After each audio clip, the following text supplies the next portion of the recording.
Alors, Gilles Eboli, je suis le directeur de la bibliothèque municipale de Lyon. Et en raison d'un timing très serré, je ne dispose que de 3 minutes pour introduire la conférence de Geneviève Fraisse.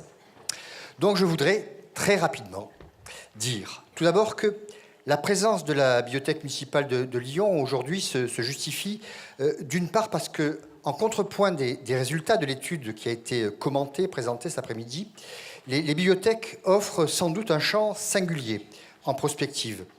Vous le savez peut-être, mais les équipes des bibliothèques publiques sont composées à plus de 80% de femmes. Sans doute ce chiffre baissera en considérant les seuls postes de direction, mais peut-être pas tant que ça. En tout cas, plus tellement aujourd'hui. On peut ainsi espérer que les bibliothèques, elles-mêmes traversées par ces stéréotypes et inégalités, sont et seront en même temps, potentiellement, en tout cas, de puissants opérateurs de changements sociaux. Dire ensuite qu'avec le point G, ce service et cette collection dédiée aux études de genre, c'est la BML, ce point G qui est situé, comme vous le savez, entre nos deux oreilles. Dire ensuite donc qu'avec le point G, ce service et cette collection dédiée aux études de genre, c'est la BML cette fois qui offre un point de vue singulier. Précurseur, ce service, qui a évidemment à voir avec les questions d'égalité, a fait heureusement florès.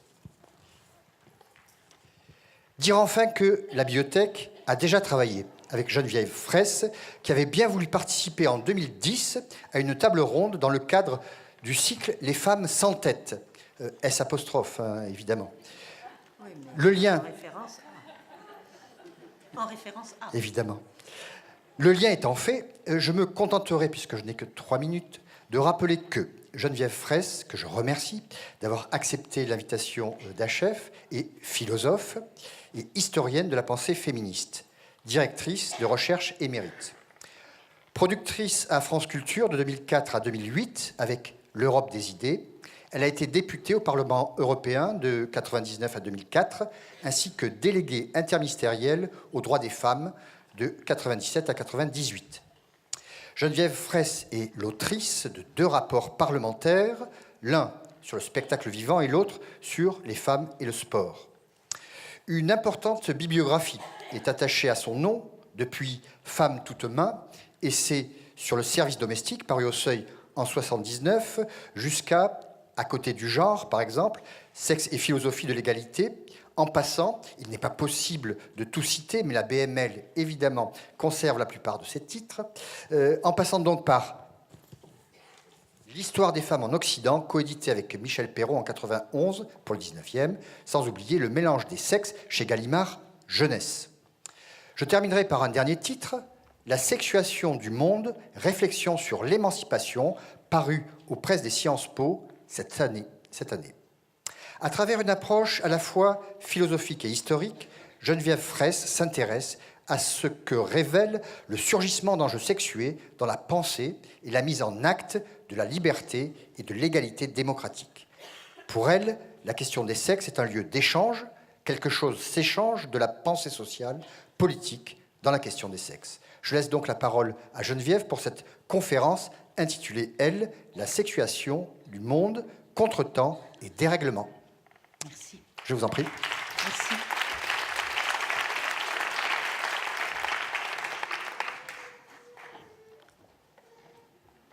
Je vais parler pour cette nouvelle génération.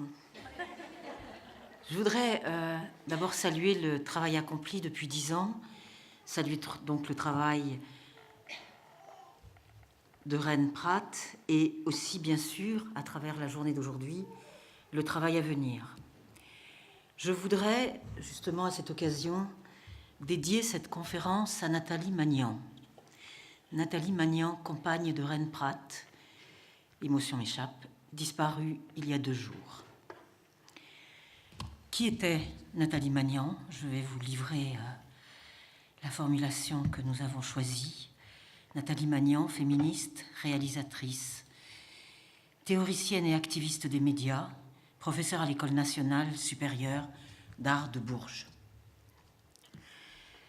Alors,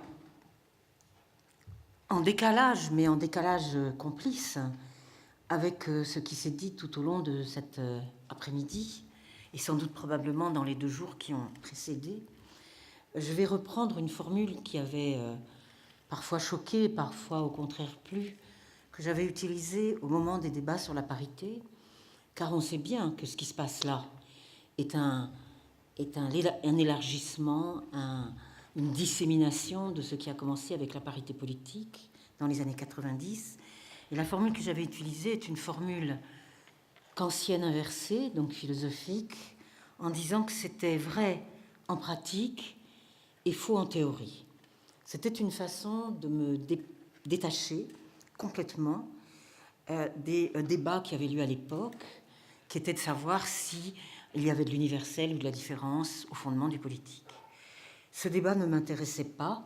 Pourquoi ? Parce que j'avais choisi depuis le début, depuis ces fameuses années 70 qui viennent d'être rappelées, où je pourrais surtout citer pour moi la fondation des révoltes logiques que nous fîmes autour de Jacques Rancière en 75, revue qui dura un certain nombre d'années. C'était des questions qui m'intéressaient, les enjeux, et pas les définitions et les catégories. En ce sens, je me décale, non pas pour être en désaccord, puisque si c'est faux en théorie, c'est vrai en pratique. On peut se disputer sur les quotas, effectivement, sur la discrimination, sur les actions positives, etc. Mais est-ce tout cela vrai en théorie? On a entendu cet après-midi, et j'en étais bien heureuse, que non. Et puisque je fais une référence brève à la philosophie, je voudrais ajouter une demande, une remarque, et aussi quelque chose qui est triste pour moi, c'est que il serait temps que nous, que vous, que elle, que il s'intéressent à ce qui se passe en philosophie dans ce domaine. Car c'est la grande absente des études de genre, la philosophie, dans les énumérations. C'est la grande absente. Pourquoi ? Parce qu'une question, pas de plafond de verre, il y a beaucoup de femmes philosophes, mais d'enjeux symboliques, bloque et freine quelque chose de l'ordre du partage de la pensée. Et de cette pensée que, par exemple, moi, j'ai envie de défendre, qui est celle de créer un objet de pensée, un espace d'intelligibilité concernant l'égalité des sexes, sexe, genre, on l'appellera comme on veut. Pour moi, ce n'est pas l'appellation qui compte, c'est les problèmes que je vais rencontrer, et je vais en nommer peut-être quelques-uns aujourd'hui. Donc je fais un petit appel au passage, puisque je crois que c'est le lieu. On a parlé des arts, on a parlé des lettres, on a parlé de la science. Je vous rappelle que la philosophie mérite qu'on aille voir ce qui s'y passe, ou plutôt ce qui ne s'y passe pas. Alors, justement, quand je lisais tout à l'heure les quelques éléments que m'a envoyé Reine Pratt aujourd'hui, ce qui apparaissait clairement, c'est qu'elle a remonté le temps, qu'elle a fait ce que j'appelle de la provenance, terme que j'emprunte à Michel Foucault, qu'elle est allée chercher ce qui s'est passé avant ces rapports. Vous remarquez que nous parlons toujours des rapports 2006, etc. Mais elle a pris le soin de faire de l'amont. Et au fond, moi, je crois n'avoir jamais fait autre chose. C'est-à-dire que la question qui va se poser pour nous, c'est de savoir si, alors qu'il n'y a pas d'origine, pas plus que Reine Pratt n'a voulu se mettre comme origine, il n'y a d'origine de la domination, c'est tout un débat de Engels à Simone de Beauvoir qu'on pourrait reprendre, il n'y a pas d'origine de la domination, et il n'y a pas non plus d'origine de l'émancipation. Je peux être polémique sur la question des vagues du féminisme, qui, à mon avis, justement, ne font pas assez de provenance, car ce qui peut faire provenance, c'est la réapparition du concept d'égalité pour l'égalité des sexes au XVIIe siècle, pas seulement pour l'égalité des sexes, mais notamment, saluons Poulain de la Barre, 1673, et aussi les moments de rupture. Ce qui est important, c'est ce qui fait rupture. La Révolution française en est une. Donc, en allant chercher peut-être ce qui nous permet de voir les choses en amont et les points de rupture, c'est peut-être la possibilité d'un travail de l'avenir. Et c'est ce qui, à mon sens, a été fait aujourd'hui, des 2 rapports de Rennes aux propositions qui viennent d'être entendues, quelque chose de l'ordre d'une évidence que ce rapport à la généalogie nous permet aussi de pratiquer le futur. Donc je vais me permettre de faire un retour. Ça va être parfois allusif, parce que je vais faire référence à des travaux que j'ai pu faire à différents moments. J'espère que vous m'excuserez, mais c'est peut-être parce que c'est précisément plutôt parce que je suis l'objectif de ce balancier ou de ce point d'équilibre entre la provenance, la généalogie et l'action et la pratique à venir. Dans ces travaux que j'ai pu faire et qui sont à nouveau visibles dans ce dernier livre qui s'appelle La sexuation du monde, que j'ai séparé en deux parties, le pour toutes et le pour chacune, c'est-à-dire la citoyenneté et l'artiste. Parce qu'en fait, c'est dans ces deux démarches, celle où toutes les femmes sont potentiellement impliquées, mais évidemment impliquées, et que chacune d'entre elles peut l'être aussi, qu'on peut articuler ce qui fait les deux domaines où on va dire aux femmes, au lendemain de la Révolution française, qu'elles sont priées de rester en réserve, pour le dire joliment. Alors, c'est ce qui a donné ce livre qui s'appelle Muse de la raison, publié en 89, et qui avait pour sous-titre Démocratie exclusive et différence des sexes. Mais c'est ce qui, finalement, presque 30 ans plus tard, continue à animer mon parcours autour de ces deux dimensions et qui font d'ailleurs les deux sous-titres de mon intervention, contretemps et dérèglement. Du côté des pour toutes, on va être confronté au contretemps, je vais y revenir très brièvement, et du côté de la question de la construction des femmes artistes, des dérèglements. Alors, il y a deux scènes, en fait, il y a deux scènes primitives, et je vais avoir peut-être quelques éléments parfois pas de polémique, mais d'interpellation de choses dites aujourd'hui. Il y a deux scènes primitives au lendemain de la Révolution française, entre la fin du XVIIIe et le début du XIXe, que je prends comme les deux scènes premières de Muse de la raison, qui sont d'une part ce texte de Sylvain Maréchal, qui commence à être connu, qui était pris pour un texte caricatural et juste pour rigoler, mais quand on le regarde de près, tout y est, de la domination, à savoir, il ne faut pas que les femmes portent un projet de loi portant défense d'apprendre à lire aux femmes. Et ce qui m'a intéressé, c'est que quand je parle de scène, c'est que c'est pas un texte comme ça isolé qui se balade. Deux femmes lui répondent, une modérée, une radicale. Donc on crée un espace public, ce qui ne nous étonnera pas au lendemain de la Révolution française. Et de même, juste 2 ans avant, une autre scène a lieu, qui est plutôt de l'ordre de la querelle que de l'ordre de la mise en procès, parce que quand je dis qu'il y a deux femmes qui lui répondent avec deux versions différentes du refus qu'elles ont de sa provocation, surtout qu'un projet de loi, quand on est en train de faire le code civil et qu'on a fait un certain nombre de lois sous la Révolution, vous imaginez que ce n'est pas rien sur le plan épistémologique et sémantique. L'autre, c'est plutôt de l'ordre de la querelle, où un poète, en gros, dit à une femme, là aussi je l'ai souvent raconté, inspirez mais n'écrivez pas.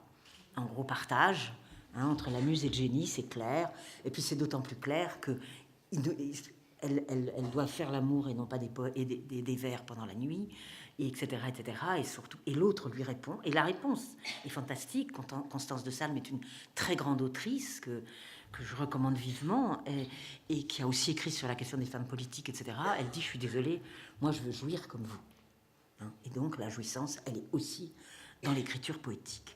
Donc pourquoi je reprends ces deux scènes primitives? Parce qu'elles sont des réponses à des injonctions qui sont faites. Parce que ça veut dire qu'il y a du dialogue et de la polémique. Et je pense que c'est une dimension que nous pourrions avoir aussi aujourd'hui, et c'est une dimension que j'ai cherché aussi à restituer dans la sexuation du monde, notamment à travers la rencontre de Simone de Beauvoir et de Simone Veil, qui se rencontrent dans la cour de la Sorbonne en 29 et qui seront commentées par Simone Fraisse, ma propre mère, historienne de la littérature. Et j'ai commenté ce commentaire. Pourquoi? Parce que ce qui apparaissait, c'était « arrêtons de voir ces femmes isolées dans le champ de l'histoire de la littérature, de la pensée, de l'écriture, de la musique, etc. » Elles se croisent, elles se rencontrent. Et pas seulement avec les hommes. Donc quelque chose aussi de l'espace. Il faut créer un espace. Et j'y reviendrai, je citerai peut-être les Insoumises que viennent de mettre en scène Isabelle Lafont, avec qui j'étais en dialogue il y a 3 jours, parce que quelque chose peut-être là est en train d'advenir. Il faut créer des espaces, et pas seulement des points de repère. Le matrimoine, c'est bien. J'adore les matrimoines, j'adore Madame de Villedieu, là, sa pièce m'a enchantée. J'ai vu une mise en scène formidable, hein. Aurore Evin nous a régalé. Mais la question du matrimoine n'épuise pas le sujet. Il faut restituer des espaces. Donc, en quoi c'est important de dire pour toutes et pour chacune? Le pour toutes, c'est ce qui se passe avec la Révolution française, parce qu'on me dira, bon, des femmes au pouvoir, il y en a avant, enfin, on peut dialoguer et discuter sur le rapport des femmes au pouvoir politique, j'entends ici. Mais ce qui se passe avec la Révolution française, c'est que ce qui est exception peut faire règle. Ça, c'est une panique démocratique. C'est une panique démocratique parce qu'il n'y a pas de raison que ça s'arrête. Hein, de la même façon, j'entendais hier un manifestant de la Manif pour tous dire « Ah, ils commencent pas avec le Pacs, ils finissent avec le mariage, ils sont passés par la PMA. » Mais jusqu'où vont-ils aller? Comme s'il y avait de l'illimité. Ben oui, avec l'égalité, avec la démocratie, il y a de l'illimité. Il y a de l'infini. Et c'est ça qu'il y a dans le pour toutes, qu'il n'y a pas dans les temps qui ne sont pas démocratiques. Et pour le pour chacune, c'est aussi une autre limite qui est mise en danger, et que je viens de rappeler, c'est la limite à la jouissance. Donc, pendant qu'on leur dit « restez muses et nous serons les génies », et ça va mettre un temps fou à se dérégler, j'en viens à la notion de dérèglement, il y a la question de poser des limites. On a donc posé des limites, nous sommes là, et pour prendre acte, comme c'était dit cet après-midi, qu'il n'y a plus de limite. Et alors, c'est comme ça. Il n'y a plus de limite. Alors, la question, et ça m'obligera à faire un tout petit détour par la présentation qui a été faite dans ce petit résumé. Je voudrais qu'il n'y ait pas de... Là, c'est une toute petite parenthèse, parce que je vais abandonner la question du pour toutes pour m'en tenir à la question du pour chacune. Mais je ne voudrais pas qu'il y ait de mauvaise lecture de la fin du passage qui m'est consacré dans le programme, où je crois qu'il faut que je remette à l'endroit ce qui a été mis à l'envers. Je m'en excuse auprès de celles qui ont écrit ce petit papier, mais si je l'avais corrigé, je l'aurais évidemment noté. Où on me dit que l'émancipation des femmes, contrairement à celle des esclaves et des colonisés, ne semble toujours pas accomplie. Je n'ai pas dit ça dans un texte sur le contretemps, mais le contraire. C'est-à-dire que ce qui est, puisqu'on parlait d'intersectionnalité tout à l'heure, un terme que je n'emploie pas, puisque moi j'emploie celui de contiguïté. C'est-à-dire nos amis sont-ils nos amis? On va en discuter. Hein. Du point de vue de la domination, bien sûr, tout ça s'imbrique, mais du point de vue de l'émancipation, les amis de nos amis, c'est compliqué. Puis les métaphores multiples pour parler, par exemple, de la domination des femmes empruntent aux uns et aux autres. Enfin, tout ça est très, très compliqué. Mais ce que j'ai voulu dire là, et ça rejoint la notion de contretemps sur laquelle je veux dire un mot, qui est donc le sous-titre pour la première partie, c'est que on se représente, disons, l'émancipation des esclaves comme on peut rêver qu'avec l'abolition de l'esclavage, quelque chose va cesser. Sur la colonisation, avec les guerres d'indépendance et les déclarations d'indépendance, on peut penser que quelque chose va cesser. Nous savons, nous, au XXIe siècle, que l'abolition de l'esclavage n'a pas supprimé l'esclavage et que le néocolonialisme se porte bien. Mais l'idée qu'il y a un moment de rupture, un moment d'accomplissement, est totalement étranger à la question du féminisme. Il n'y a pas de but dont on peut exprimer ou donner une représentation. Vous la voyez, vous, la fin de la domination masculine? Alors si on peut faire comme Monique Wittig, dont il était question heureusement et agréablement tout à l'heure, c'est que elle dit allez, on se casse du contrat hétérosexuel, on s'en va. On les laisse faire leur contrat et nous on s'en va. Mais ça, c'est une fuite et ce n'est pas la réalisation d'un objectif. Donc voilà, je me suis permise de remettre les choses à l'endroit parce qu'elles m'apparaissaient comme éventuellement à l'envers pour certaines lectures. Ça veut dire que aussi, plus profondément, la question de l'émancipation, et donc on l'a entendu aussi encore cet après-midi, pression on n'avance pas, voire on recule, etc. Alors moi j'ai une autre proposition depuis quelque temps, et c'est dans ce texte-là justement qu'il y a ce passage sur les différentes finalités des émancipations, c'est que le féminisme il est toujours dans le contretemps. Nous ne sommes jamais au bon endroit au bon moment. C'est une proposition que je fais pour réfléchir quand on s'énerve sur un sujet maltraité, sur quelque chose qui revient sur la place alors qu'on ne l'attendait plus, etc., etc. C'est l'idée du contretemps. C'est-à-dire que ça m'est venu d'une chose assez ancienne, qui est que au XIXe siècle, on dit aux femmes « Désolée, tant que vous êtes sur les genoux de l'Église, on ne peut pas vous donner la citoyenneté. » Ah bon, on a pu le donner aux hommes qui étaient mais pas aux femmes. Donc vous êtes en retard, rattrapez votre retard et puis vous l'aurez. Et puis quand on est dans le mouvement ouvrier, deuxième temps du 19e siècle, on dit aux femmes, ok, on sait, hein, c'est la révolution pour tous, c'est aussi la révolution de la fin de la domination et de l'oppression des femmes, mais vous faites la révolution avec nous et on vous assure, vous aurez dans le berceau l'égalité des sexes. On sait qu'il n'en est rien. Il y a donc, c'est ce qu'on a appelé la fameuse contradiction secondaire, nous la vivons encore, hein, entre les contradictions primaires et les contradictions secondaires. Un des débats justement sur les différentes oppressions mérite évidemment de repasser par la case contradiction principale, contradiction secondaire. Donc en fait, le féminisme apparaît toujours comme au mauvais endroit, au mauvais moment. Moi, je suis assez bouleversée, par exemple, en ce moment, où on s'intéresse de plus en plus à la question des suffragettes anglaises du début du XXe siècle. Mais moi, dans les années 70, quand on a milité dans le mouvement des femmes, on disait surtout, vous savez, nous, on n'a rien à voir avec les suffragettes. D'abord, on est contre le vote, on est contre les élections, on est contre les politiques institutionnelles. Nous, on fait la révolution, etc. Ce que je ne renie en rien.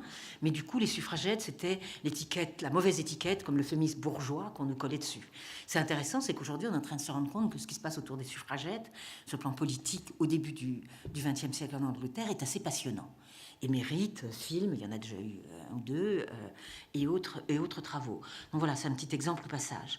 Donc la démocratie exclusive, à la suite, disons, de ce que rappelle brièvement de ces deux querelles, ou de ces deux mises en procès, ou mises en espace public, c'est que, au fond, on ne vous dit pas vous êtes dehors.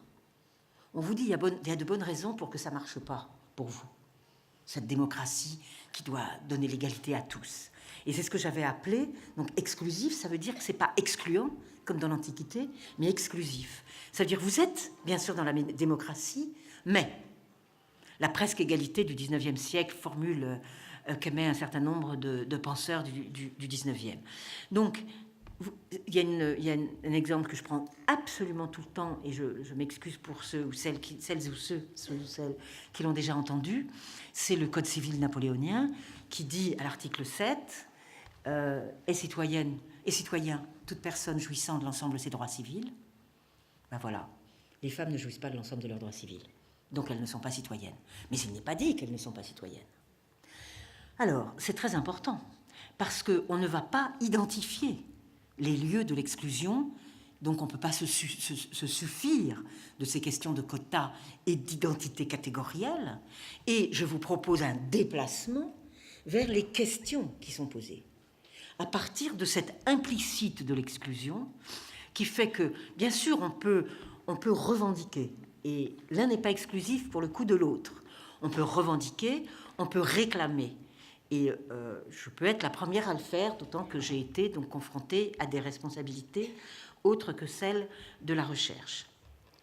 Bien sûr, on peut le faire, bien sûr, on peut mettre les pieds dans le plat, etc., etc. Mais il m'a semblé, là aussi, pour alimenter l'espace philosophique, qu'encore une fois, j'aimerais plus vivant sur toutes ces questions-là, de chercher quelles étaient des questions posées. Vous venez de m'entendre en citer deux, à travers ces deux scènes primitives, mais maintenant, je vais suivre seulement le deuxième fil rouge, celui qui est donc lié à la question de la femme artiste ou de la femme créatrice, on peut le dire comme ça. Alors, j'avais proposé, c'est donc le deuxième sous-titre, il y a déjà longtemps, avant même ce livre et le livre que je suis en train d'écrire sur tout cela, je ne m'en cache pas, j'avais proposé il y a déjà quelques années d'appeler ça le dérèglement des représentations. C'est-à-dire que face à ces verrous, qui ne sont pas des verrous de catégorie, qui ne sont pas des verrous d'accès uniquement, je ne jette pas le bébé avec l'eau du bain, vous m'avez bien entendu, il y a l'idée qu'on va pouvoir dérégler les choses. De la même façon que Constance de Salm dit moi j'ai aussi envie d'écrire. Moi je pense que les femmes politiques c'est très bien, c'est-à-dire qui ne se posent aucune limite et qui revendiquent de pouvoir faire la même chose que les hommes autour de la création. Le dérèglement s'installe et je l'ai repéré, alors c'est là où je vais être trop rapide ce soir, mais j'espère plus tard en donner beaucoup plus d'éléments écrits. Bien que là, je vais référer à des choses déjà écrites. J'avais notamment noté trois choses qui sont dans une partie d'un livre qui a été cité tout à l'heure, À côté du genre, Sexe et philosophie de l'égalité, ce que j'avais déjà appelé cette partie le dérèglement des représentations, autour de 3 exemples que j'avais pris, la muse endormie, la muse, la sirène et Frankenstein.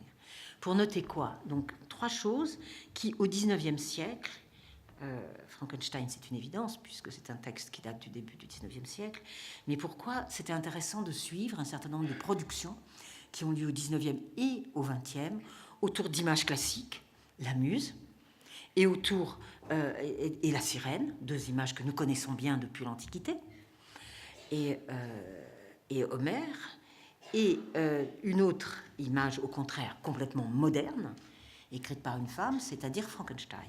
Alors très vite, parce que comme le temps va courir, il faut que je puisse dire tout ce que je veux, ce qui m'avait frappé, c'est comment un certain nombre de textes vont déplacer la question de la muse.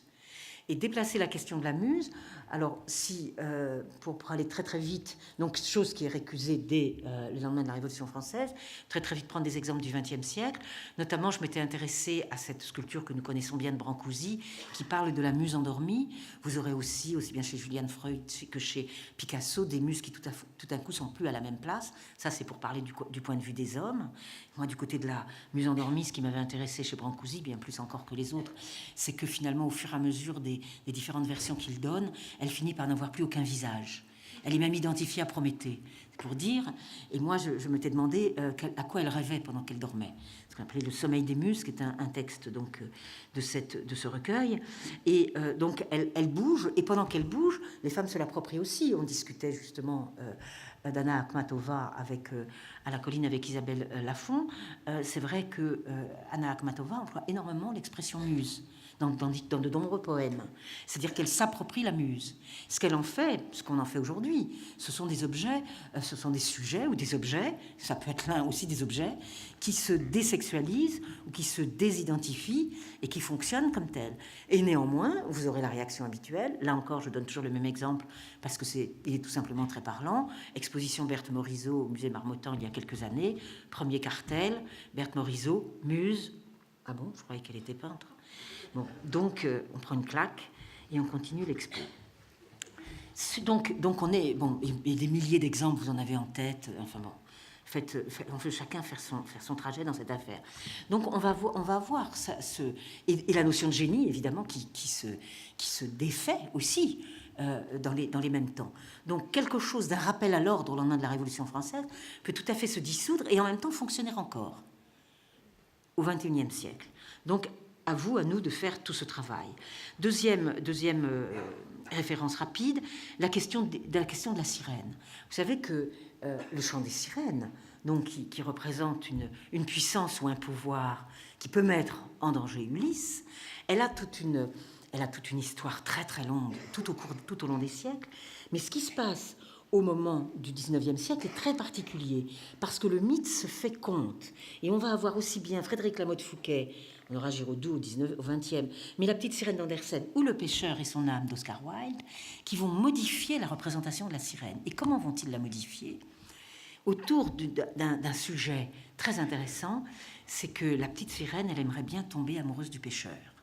Mais pour pouvoir tomber amoureuse du pêcheur, il faut qu'elle ait une âme, pour être à égalité, homme-femme, question d'égalité. Sauf que il lui est dit à ce moment-là, ben d'accord, tu veux une âme, mais t'abandonnes ton chant. Belle histoire de notre modernité.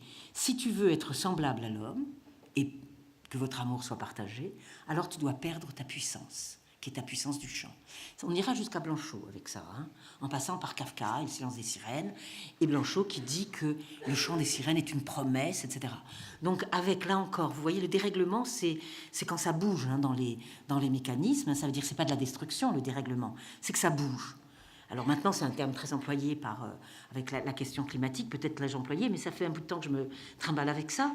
C'est-à-dire que, voilà, donc là encore, je passe vite, mais vous voyez sur une notion très ancienne, qui était quand même organisée, telle que nos amis les sociologues, de Bonald à Durkheim, par exemple, les fondateurs de la sociologie ont tenu absolument à garder l'ordre anthropologique comme il devait être, ou comme on l'entendait encore peut-être dans les rues de Paris hier après-midi, la question là est décalée déjà. Ben oui, non mais moi, j'essaye de le ramener à des choses que nous entendons encore aujourd'hui. C'est pas du passé. C'est-à-dire ce que je suis en train de faire comme provenance liée à la rupture démocratique, c'est aussi du présent. Sauf que ça a bougé. Ça a bougé, donc ça peut ressortir à des endroits inattendus, et avec du bon et du moins bon. Donc c'est aussi ça que je veux dire avec cette histoire de... Parce que le chant de la sirène, qu'est-ce qu'on en fait? Justement, Blanchot s'est posé la question. C'est si on rentre dans un système sécularisé complètement, des hommes et des femmes, voilà. Donc ça, c'était un texte, Le chant des sirènes, et le troisième, c'était Le monstre moderne, Frankenstein, où là, vous savez, qui est devenu un mythe. Vous vous rendez compte que le mythe contemporain, c'est une femme qui l'a écrit. Un des plus grands mythes contemporains est écrit par une femme. On s'arrête un instant. Hein, non, mais il faut marquer des temps. Hein. Et vous savez que le mythe, grosso modo, on appelle ça la résolution d'une contradiction. On écrit un mythe pour résoudre une contradiction. Bah, des contradictions, dans Frankenstein, il y en a un paquet. Il y en a un paquet au niveau du sujet qui produit Frankenstein et au niveau de l'objet, c'est-à-dire le monstre lui-même. Que le monstre et le professeur aient le même nom, que la créatrice soit aussi elle-même fille, vous savez bien de qui, de Mary Wollstonecraft, qui meurt quand elle met au monde Marie Shelley, qu'il ne puisse pas, le monstre, je passe du sujet à l'objet tout le temps, que le monstre, l'objet de la création, que le monstre ne puisse demander une fiancée, mais qu'il ne puisse pas l'avoir finalement, etc., etc. On est devant une série de contradictions qui touchent à la question de la création entendue comme engendrement, comme création artistique, esthétique, ou engendrement de l'humanité. Elle nous a fait un emboîtement absolument qui est à la fois réel et littéraire, tout à fait extraordinaire. Donc, je rappelle ces trois choses pour dire que je m'étais amusée à cette époque-là, donc c'était il y a déjà peut-être 15-20 ans, à voir comment un certain nombre de représentations étaient aussi des problèmes pour l'émancipation. Donc, vous voyez que j'ai abandonné les identités, les catégories, etc., et que ces problèmes étaient traités par les gens qui s'en emparaient. Et là encore, des dizaines et des dizaines d'exemples sont dans mes dossiers, par exemple. Donc, après, j'ai été sollicitée, j'y rends hommage à un colloque qui s'appelait Le genre à l'œuvre, organisé par Travail en Société, le réseau d'Images, sur cette question du dérèglement des représentations. Et là, j'ai choisi, il faut que je surveille l'heure, hein.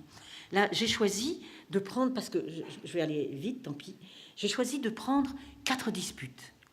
Donc, pour montrer qu'il y a 4 disputes qui se sont organisées à partir de la Révolution française pour, en gros, essayer de freiner l'émancipation de la femme artiste. Alors, ces 4 disputes sont, d'une part, celle dont je viens de parler, donc je vais pas y rester dessus, la question de la muse et du génie, ce que j'appelle désormais la muse inoxydable ou inusable. La muse est inoxydable. Et là encore, j'ai dit que vous pouviez le vérifier de mille et une façons, dans le passé comme dans le présent. Ensuite, la deuxième dispute que j'ai repérée, c'est la dispute qui a tourné autour de la question de l'accès des femmes à l'école des beaux-arts de Paris. Donc là, on se transporte dans la deuxième moitié du 19e siècle. Et on s'aperçoit qu'elles ont énormément de difficultés. C'est toute une bataille qui est menée pour que les femmes aient accès à l'école des beaux-arts. Et une fois qu'elles ont eu accès à l'école des beaux-arts, la question se pose de savoir si elles peuvent copier le nu. Et on s'est beaucoup interrogé, donc dans les analyses, qui sont à mes yeux insuffisantes, de savoir d'abord il y a le nu masculin, il faut évidemment que l'homme se couvre, mais la question du nu féminin peut aussi poser des problèmes, et d'autres, je vais y venir. Mais ce qui m'importe de signaler ici, c'est qu'au fond, ce qu'on ne veut pas, c'est qu'elle copie le nu. C'est le mot copier le mot important. Pourquoi ? Parce que le nu est en relation depuis l'Antiquité, depuis 25 siècles d'histoire occidentale, et le nu est en relation avec la représentation du corps féminin, bien sûr, et ce corps féminin peut représenter allégoriquement la vérité. Si la vérité est femme, nous dit Nietzsche encore, même époque que l'école des beaux-arts de Paris. C'est-à-dire avec Jérôme qui montre la vérité qui sort du puits, c'est un corps de femme nue, etc., etc. Des exemples là encore à foison. Donc la question de copier le nu, c'est la copie. Est-ce qu'une femme peut copier la vérité ? Pas sûr. Là, il y a vraiment une provocation profonde qui tient pas là à la catégorie, qui tient à ce que on a, et peut-être qui tient à ce que quand je me plains que la philosophie ne soit pas assez animée par des revendications ou des actions, c'est que là, quelque chose, il y a une mainmise sur la question de la vérité. On ne va pas y toucher comme ça. Et est-ce que les femmes peuvent y toucher? Pas sûr.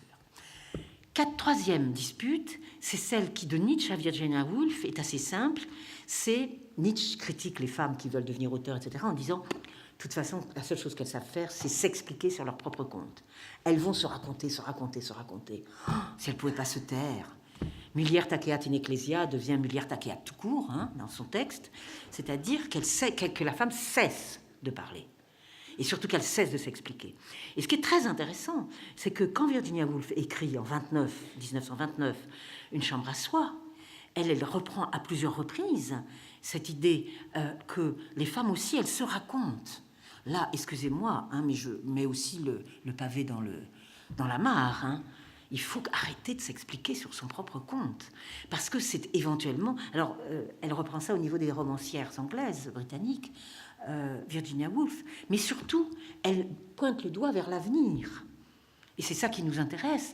Et Delphine Naudier en faisait référence tout à l'heure en montrant comment avait travaillé Annie Ernaux sur ses titres. C'est exactement ça. Annie Ernaux a fait exactement ce qu'attend Virginia Woolf. Et c'est très émouvant, parce qu'elle dit... Bon, les femmes, elles vont cesser de raconter leur histoire. Ça va, c'est bon, leur identité, là, etc. Dans 100 ans, dit-elle, et elle le répète à plusieurs reprises dans ce livre, la femme sera un poète. Un poète, vous entendez le neutre, l'universel, tout ce que vous voulez, mais pas le masculin, bien entendu. Mais il faut 100 ans, c'est-à-dire 2029. Il faut qu'on se dépêche. Donc, il y en a quelques-unes qui sont déjà arrivées. Donc, on a vu un exemple tout à l'heure autour de ces deux titres, l'événement et... L'occupation, merci, qui est exactement ce qu'attendait Virginia Woolf. Donc ça, c'est la troisième dispute. Qu'elles arrêtent, elles s'expliquent sur leur propre compte, donc qu'elles se taisent, dit l'un, qu'elles arrêtent de s'expliquer sur leur propre compte, dit l'autre, parce qu'elles ont bien des choses à faire. Et je suis d'accord. Quatrième dispute, j'en ai parlé aussi, je vais y aller rapidement, c'est celle création-engendrement. Création-engendrement, c'est un poncif, mais ce poncif, il a été très très bien rappelé, par exemple par Joseph de Maistre, quand il parle, là encore, c'est des exemples que je développe dans le Muse de la Raison, par Joseph de Maistre qui dit à sa fille, écoute, tu sais que la plus belle création, toi tu veux faire des choses intéressantes, il s'appelle Constance, tu dis non, toi il suffit que tu fasses des enfants, c'est quand même la plus belle création des femmes. Enfin, nous connaissons ça par cœur, donc je n'insiste pas, mais sur cette idée de création-engendrement, bon, moi je peux le passer à travers l'histoire de Frankenstein et surtout aussi de Mary Shelley. Et je vous ai fait court entre le fait que c'est Percy Shelley qui signe d'abord, etc. Enfin bon, c'est extrêmement complexe. Et vraisemblablement avec le consentement de Mary Shelley à l'époque. Mais surtout, on retrouve cette dispute dans le chapitre qui est d'ailleurs repris dans La sexuation du monde. Donc, je prenais un exemple très récent d'une dispute entre deux femmes écrivaines sur le fait qu'elles s'étaient plagiées l'une l'autre sur la mort d'un enfant, et Camille Laurence et Marie Darrieussecq, et comment en fait la question de la création littéraire et la création de l'enfant, qui était aussi un enfant mort, devenait comme un enjeu qui s'imbriquait l'un dans l'autre de manière absolument fascinante, quant à la dispute elle-même, quand elle a eu lieu. Voilà, par exemple, mais il y aurait d'autres exemples. Alors, pour finir, je voudrais quand même faire référence, et j'y tiens, à quatre artistes, femmes contemporaines, qui correspondent à des choses dont je viens de vous parler plus que brièvement, mais dont mon choix est plus qu'arbitraire, mais il tient une bonne raison. Ces 4 personnes avec qui je me suis trouvée en travail ou en discussion ces 6 derniers mois. Alors, la question du soi, par exemple, dont j'ai parlé, mais ça pourrait aussi être la question de la muse, c'est de la discussion qu'on a menée avec Isabelle Lafont à la Tête de la Colline vendredi soir sur ces 3 spectacles Les Insoumises, Anna Akhmatova, en dialogue avec Lydia Tchoulkovskaya, Virginia Woolf, où il y a 3 femmes sur scène, et Monique Wittig, l'Opoponax, que lit Isabelle Lafont, accompagnée de musique. Ce qui est impressionnant, c'est la façon dont elle peut pas les faire dialoguer entre elles, bien que ce soit 3 femmes du XXe siècle, mais ce qu'elle crée, c'est un espace commun. Donc je reviens à ma notion d'espace du début, un espace commun que désormais, avec un petit groupe de travail que j'anime depuis quelque temps, sur la notion de lignée. Je suggère, là encore, que c'est bien, il faut créer des espaces, il faut créer de l'espace, du spatial, des interlocutions, et aussi de la lignée. Et la lignée, ce n'est pas les réparations, ce n'est pas le matrimoine, ce n'est pas tout ce qu'on sait faire. Hein, moi-même, j'ai écrit une biographie sur la femme qui a traduit Darwin et qui a fait un cours d'introduction uniquement destiné aux femmes de philosophie, Clémence Royer, 1860. Donc je sais retourner vers des figures importantes. Mais comment on fait la lignée? C'est-à-dire comment chaque personne ici produit, dans ce retour vers le passé auquel on va s'adosser et avec qui on rendre vie pour continuer à avancer vers ailleurs, quelle lignée on crée soi-même. C'est intéressant parce que plutôt que de faire des références, comme en ce moment dans le monde académique, on réfère, et plus on met les références, moins on pense que ces auteurs ont été lus dans les bibliographies. Enfin, il y a un vrai problème, hein. J'en vois de temps en temps. Je pense que recréer ce qui va faire sens d'un point de vue de la lignée. Donc je crois dans l'espace de ce théâtre Les Insoumises, quelque chose était là, et quelque chose aussi qui permettait de résoudre le problème du soi. Hein, c'est-à-dire, c'est pas s'expliquer sur son propre compte. Dans les 3 cas, il y avait interlocution entre ces 2 femmes russes pour ce qui était d'Anna Akhmatova. Il y avait 3 femmes pour représenter le journal de Virginia... Enfin, le journal, que dis-je, quelques lignes du journal de Virginia Woolf. Et avec cette hésitation entre les 3 femmes et comment elles se situent l'une comme ça par rapport à l'autre pour savoir quelle est la bonne Virginia, finalement. Et puis, l'Opoponax, qui est quand même chez Monique Wittig, ce texte qui a fasciné aussi bien Marguerite Duras que Claude Simon, excusez du peu, en 1964, et qui met en scène toutes les petites filles de l'école où elles se trouvaient. Donc là, il y a un monde fou, hein, dans le Poponax. Donc, ça, c'est juste comme ça des exemples. Alors, autre exemple aussi, par exemple, c'est... j'ai été invitée à discuter des travaux d'une artiste qui par ailleurs est professeure à Lyon, alors c'est facile, qui s'appelle Marie Voignier. C'était au Centre Pompidou avant l'été, et j'ai été très intéressée par son travail, parce que, enfin, différentes vidéos qui étaient proposées à la discussion et au dialogue, parce que, au fond, elle se met en situation de regarder les regardants, d'écouter les écoutants. C'est-à-dire, elle se met dans une position de médiation. Et ça m'a rappelé immédiatement, j'ai fait une association d'idées avec un passage de Simone de Beauvoir qui m'intéresse beaucoup, où elle dit, j'ai écrit un livre qui s'appelle Le privilège de Simone de Beauvoir. Le privilège, c'est pas moi qui l'invente, c'est le mot qu'elle emploie tout le temps. Donc j'ai extrait, hein, c'est pas la catégorie privilégiée, etc. J'ai extrait de ces textes, je dis ça de façon un peu polémique parce que parfois il y a des gens qui inventent, qui croient d'autres choses. C'est dans son écriture même que ce mot est tout le temps là. Tout le temps.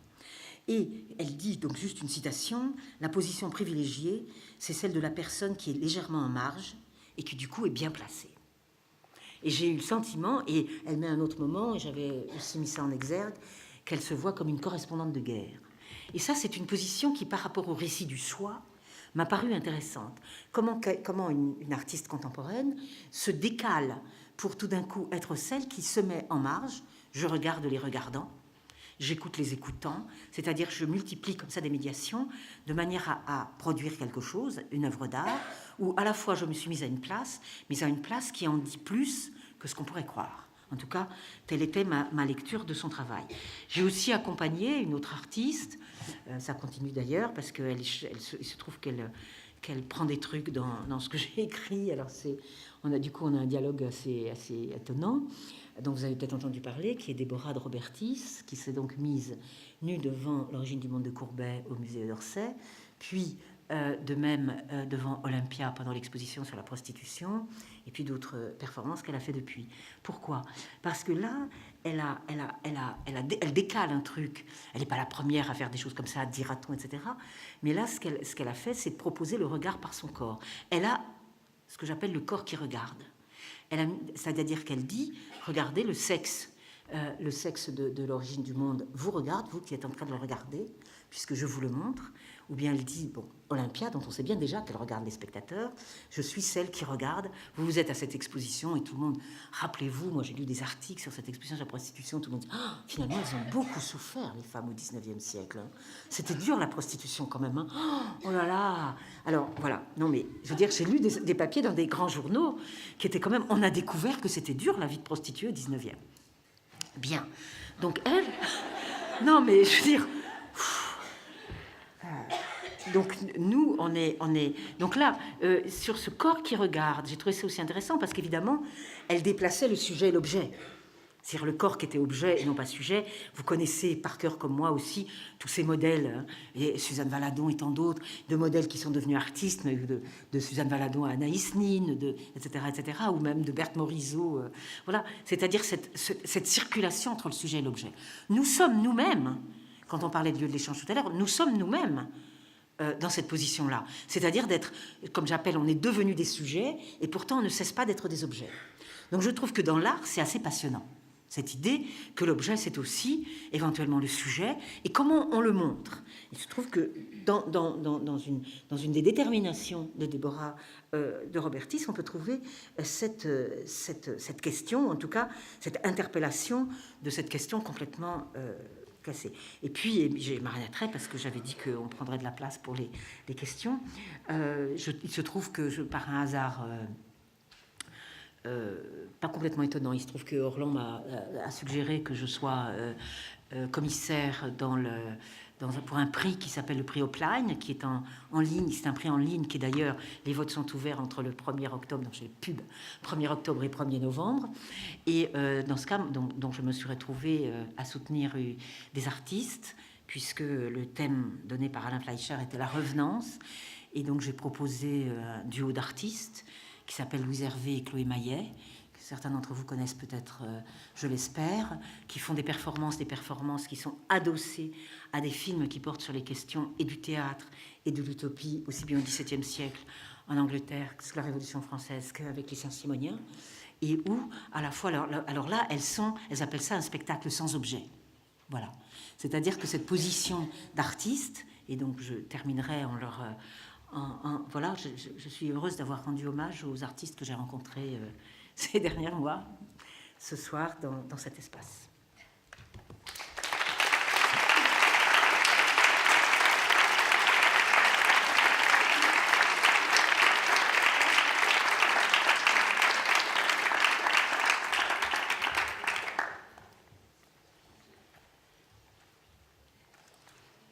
Je suis abandonnée ou quelqu'un va venir pour les questions?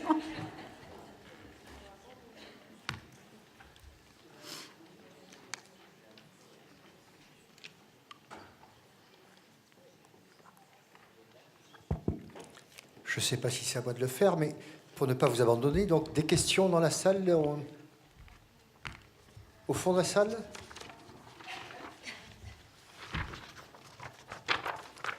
Merci. Oui, bonjour. Merci beaucoup, Madame Presse. Donc, comment dire?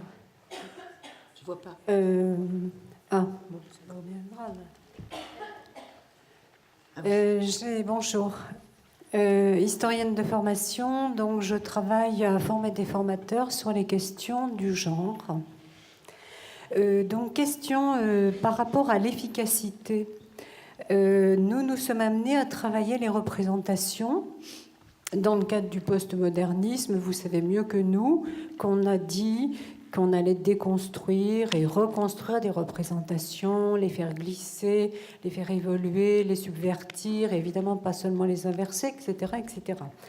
Et vous nous parlez des dérèglements des représentations, ce qui est très beau aussi d'un point de vue littéraire et très intéressant, hein. Donc, ces représentations se baladent, elles surgissent, elles ressurgissent, enfin. Et bon, évidemment, face à ça, en termes d'efficacité politique, historique, moi je ressens une certaine déstabilisation, son inquiétude, on va dire. Hein. Donc, Je vais vous rassurer. Qu'est-ce que vous voulez dire? Voilà, exactement. On va s'unir en sororité pour s'en sortir. Bon. Non. La question, Orlan, fantastique artiste, nous propose Courbet. Nous propose, à l'opposé de Courbet, l'origine du monde, hein, nous propose un sexe masculin triomphant qu'elle appelle la guerre. Hein. Est-ce qu'il n'y a pas là une permanence quand même et un espoir d'advenir? Voilà, merci d'avance de votre réponse. Oui, merci de votre question, parce que ça va... D'abord, elle est importante, et puis ça va me permettre de préciser des choses. Justement, moi, je ne travaille pas sur la façon dont se déplacent les représentations. Ce que je cherche, c'est les problèmes, c'est les questions, c'est les enjeux. C'est-à-dire, qu'est-ce que je vais pouvoir définir comme problème pour que rencontre une femme artiste à l'ère démocratique.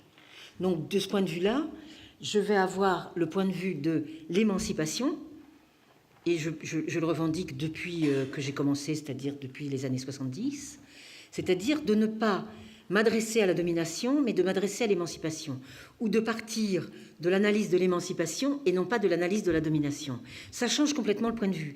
C'est pour ça que moi, le dérèglement, c'est pas le dérèglement des représentations ne peut être que par des acteurs ou des actrices dont je vais repérer comment la chose commence à se dérégler ou pas. Comment d'abord on fait des rappels à l'ordre, ou comment on dérègle, ou comment on pervertit un dérèglement pour que les choses reviennent dans la norme, etc., comme il y aurait d'autres exemples, d'autres thématiques au XXe siècle. Donc, si vous voulez, pour répondre à la première partie de votre question, je suis décalée par rapport à votre question. Parce que pour moi, ce n'est pas le flou qui soit bien, mal, inversé, etc., qui m'intéresse. C'est comment on va dessouder le truc.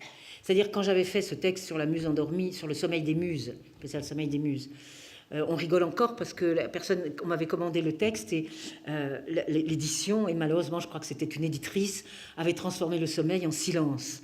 Et donc j'ai hurlé, parce que moi, dans le sommeil, il y avait le rêve, et à quoi on rêve, hein. On sait bien que le sommeil de la raison enfante les monstres, mais quel monstre! Quel nouveau Frankenstein formidable on pourrait avoir dans le sommeil des muses. Donc à ce moment-là, moi, ce qui compte dans le dérèglement des représentations, c'est ce qui va être pratiqué. Et je m'en tiens pas seulement à la représentation, parce que sinon, je serais obligée de faire de la déconstruction, ce que je ne fais pas du tout. Moi, je veux trouver les problèmes. Donc voilà, ça c'est la première partie de ma réponse. La deuxième, c'est plus compliqué. Ce que vous notez, vous prenez votre artiste, il se trouve que je l'ai cité parce que c'est elle qui m'a... Parce que je tiens à citer les personnes qui nous mettent à des endroits ou l'autre dans une histoire.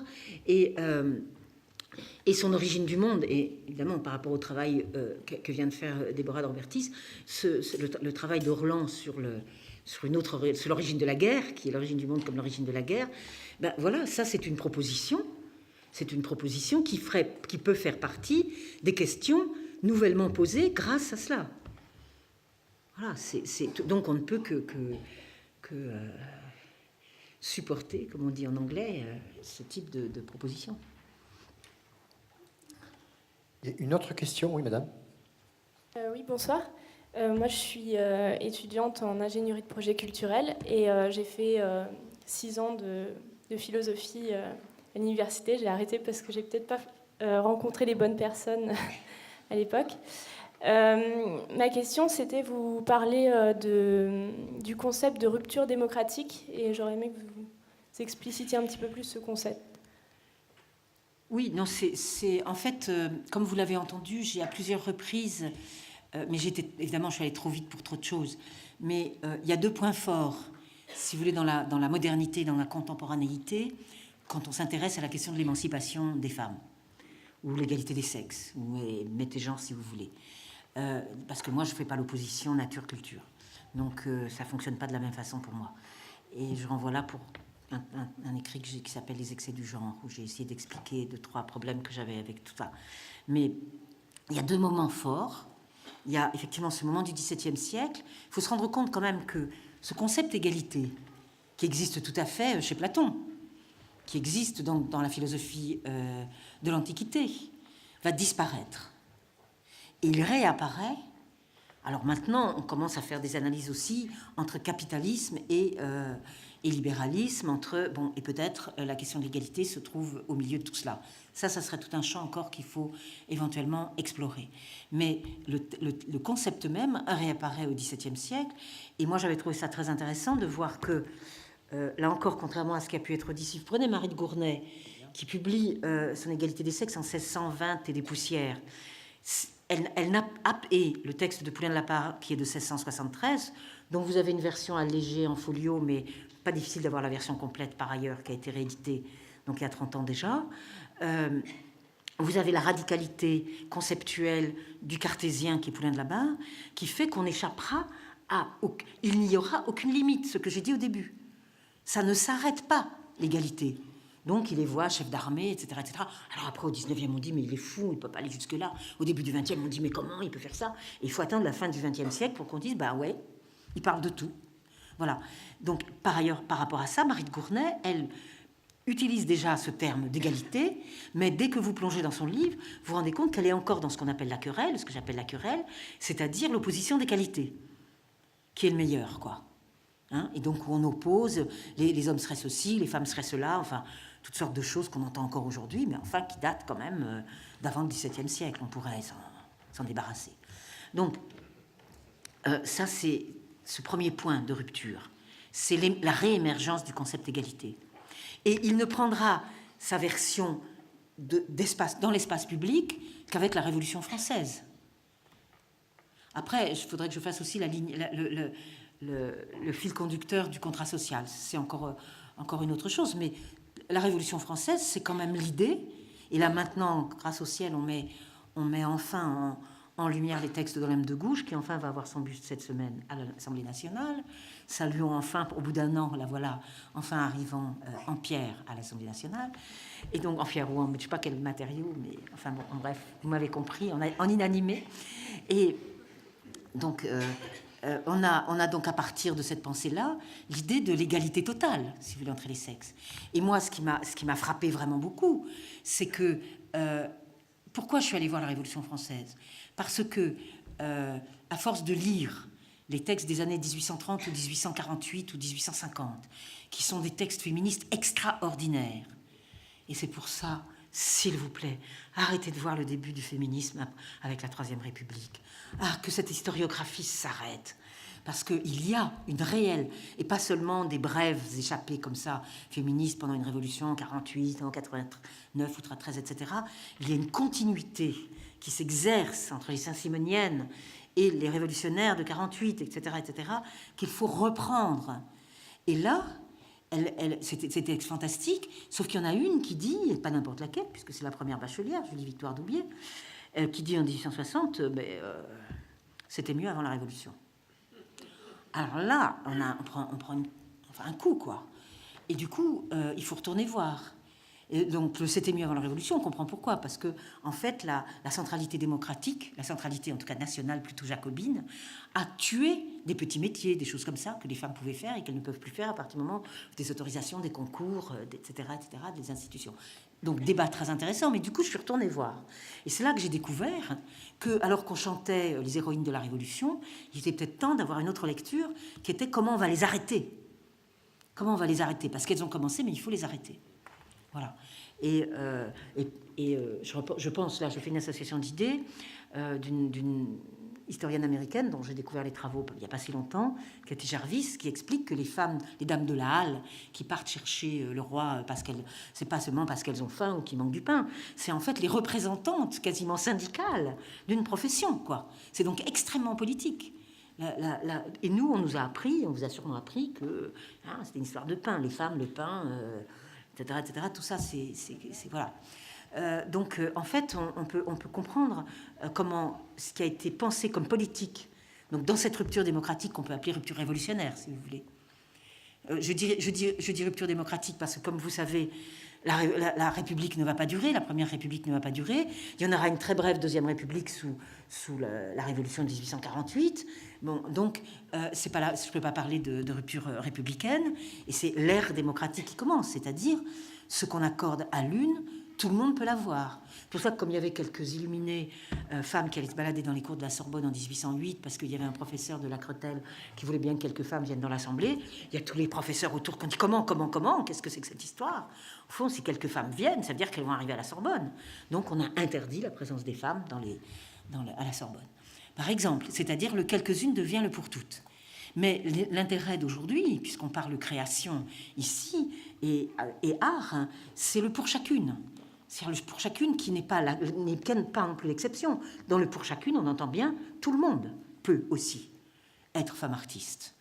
C'est-à-dire, c'est ce qu'on disait cet après-midi en disant, est-ce qu'à l'école, on leur apprend qu'elles peuvent devenir femmes de science, ou, etc., ou créatrices, etc. Voilà, ça c'est le pour chacune. Et voilà, donc je ne sais pas si je réponds à votre question, mais c'est la question, en tout cas, on ne pense pas en termes démocratiques avant ce moment de rupture révolutionnaire. Mais nous pensons depuis lors comme cela, c'est-à-dire avec ce concept d'égalité dans l'espace public, et pas seulement dans les textes, ou voilà. Et je pourrais même aller plus loin, parce que du coup, moi, ce que j'ai fait de l'égalité, c'est ce que j'appelle un opérateur égalité.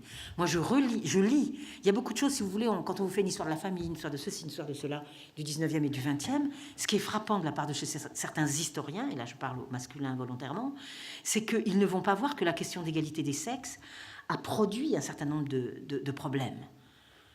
Et c'est immiscé dans beaucoup de sujets. Donc ils vont faire des histoires culturelles, la famille était comme ci, les femmes étaient comme ça, etc., etc. Alors que, ou bien chercher des nœuds qui peuvent être liés au travail, donc pour être plus matérialiste et moins idéaliste, au travail, ou des choses comme ça. Alors que, en fait, si on voit que ça mine, enfin ça travaille et ça mine le concept d'égalité depuis la Révolution française, toute la question, qu'elle soit privée ou publique, de la vie des femmes. Donc des sexes ou du rapport, ou des rapports sociaux de sexe, enfin, encore une fois, multiplions les expressions. Voilà. Donc j'appelle ça un opérateur égalité. C'est-à-dire qu'avec je chausse mes lunettes égalité, et je me dis, tiens, je vois un truc que je n'avais pas vu. Voilà. C'est comme ça. Oui, alors peut-être une dernière question. Ah, je vois plusieurs mains qui se lèvent au fond de la salle et puis au milieu. Je pense qu'il faudra après clore le rendez-vous. Donc, 2 dernières questions. Oui, allez-y. Au fond de la salle, oui. Bonsoir. Moi, je suis étudiante.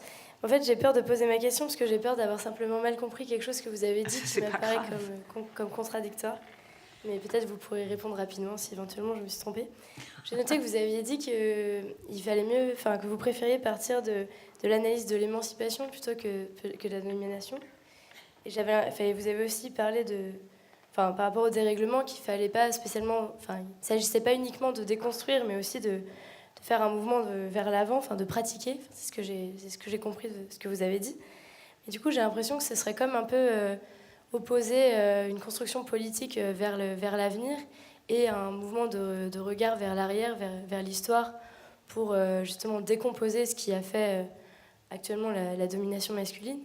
Et je comprends pas trop en fait comment vous articulez ou non, vous mais parce que ces deux choses. Je me permets de vous répondre parce que vous avez utilisé les termes que je n'emploie pas. Je ne déconstruis rien. Je vous ai dit que je cherchais des problèmes et des questions. C'est ce que je disais. Vous avez dit il ne s'agit pas de déconstruire, mais de pratiquer. Oui, mais c'est pas. J'ai pas mis la pratique. Non, mais pas la pratique du futur. Je veux dire de voir comment ça s'est pratiqué.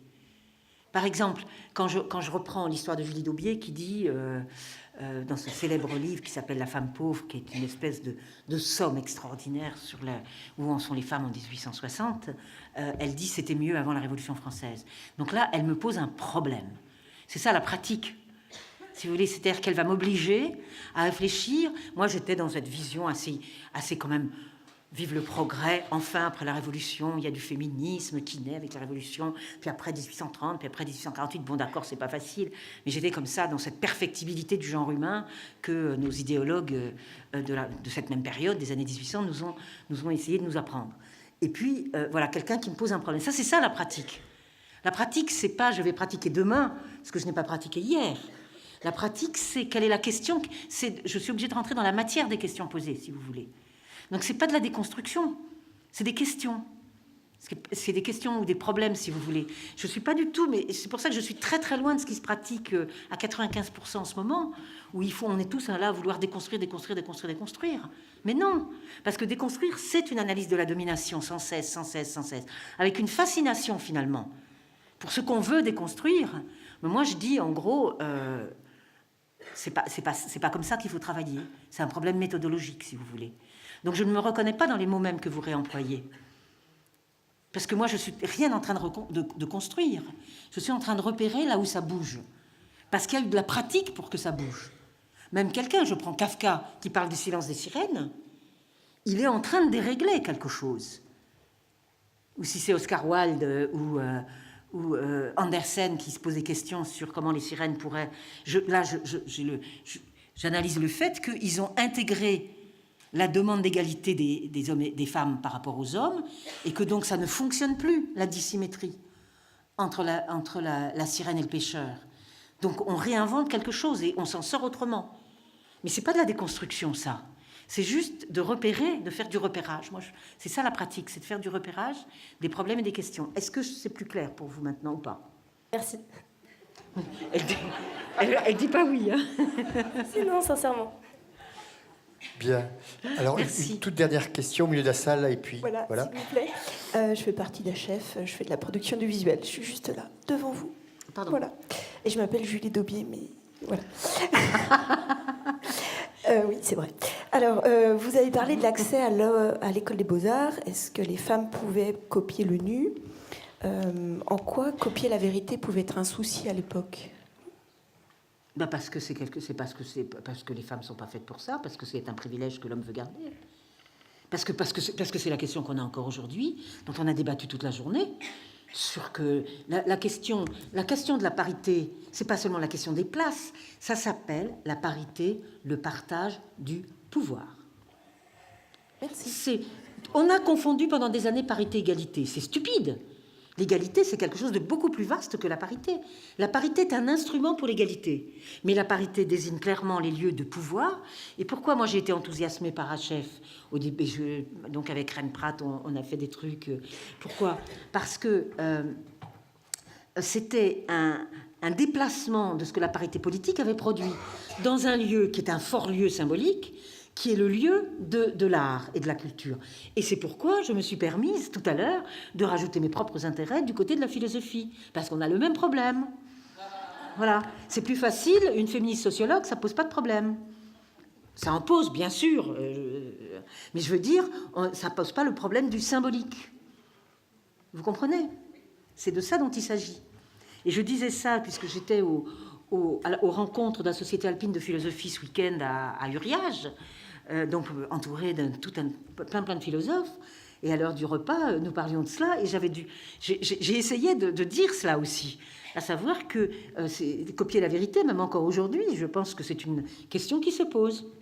Mais sauf que avec la déconstruction, cette fois-ci, c'est pas moi qui emploie le mot, c'est Derrida et d'autres, de la métaphysique, quelque chose est déplacé. Vous savez, quand j'ai parlé du contretemps tout à l'heure, c'est ça aussi. C'est-à-dire que, voilà, elles veulent copier le nu, les femmes qui rentrent aux Beaux-Arts. Bon, c'est le début de la photographie, le nu va se répandre partout. Donc il y a du contretemps tout le temps. Donc voilà, c'est là où c'est difficile. Et c'est vrai que en philosophie, on me dira, mais la vérité avec un V majuscule, ça n'existe plus. Ah, mais le partage du pouvoir et le pouvoir symbolique, ça existe toujours. Voilà. Par exemple, là, je suis obligée d'aller très vite, mais enfin, vous voyez, de sauter des médiations dans ma démonstration, mais c'est un peu le sens. Merci beaucoup. Bien.